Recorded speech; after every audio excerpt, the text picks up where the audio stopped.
All right, so let's talk about it. There has been a lot of controversy around the spending bill and a lot of false information going around, especially from the Democrats. So if you are listening to the Democrats, I really want you to stop. I really want you to really at least do the research for yourself and then come to a conclusion, okay? So the thing that I want to get into when it regards this spending bill is the fact that President Trump demanded $500 million be added to SNAP.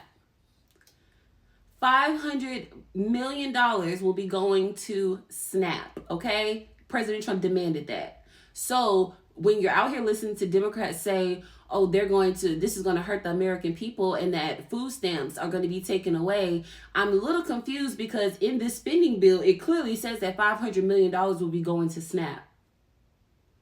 So it sounds like an increase in food stamps to me, okay? Also, this spending bill will boost defense spending by $6 billion while decreasing non-defense spending by $13 billion. This will be the largest pay raise for junior enlisted troops in over 40 years, okay? I believe that our troops should be paid what they deserve, especially when they're putting their life on the line for Americans, okay? There will also be support for firefighters. There will be an increase in pay for them and premium compensation. I honestly don't think that firefighters get paid that much anyway, so the fact that there is funding in this spending bill for them, that's a win for our firefighters. We have a win for our troops. We have a win for food stamp recipients, okay? $753 million will be going to air traffic controllers.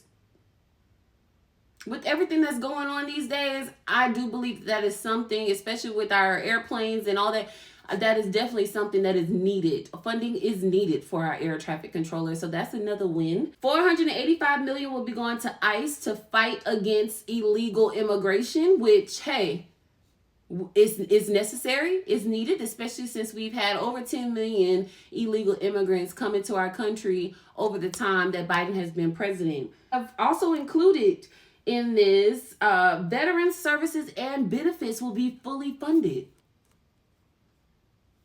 Fully funded benefits for our veterans. That's a win for our veterans, okay? There will be no cuts to Medicare, no cuts to Medicaid.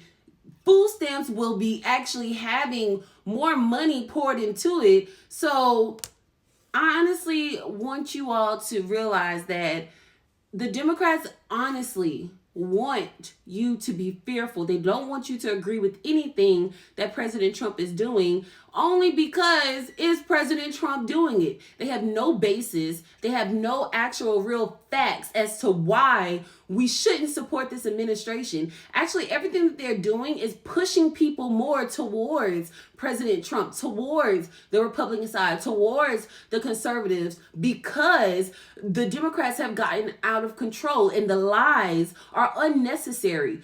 For what? When we're going to read it. We're going to read it, but that's the thing. They're not counting on you to read it. They're not counting on you to actually sit down and take the time to really see what's going on. They're betting on you to just listen to what they say. No longer can we do that. No longer will we be able to move forward if we're still going off of people who only want to bring division. All right, so that's all I had for today. I hope that this opened your eyes a little bit about what's actually going on. And I'm going to stay on top of it.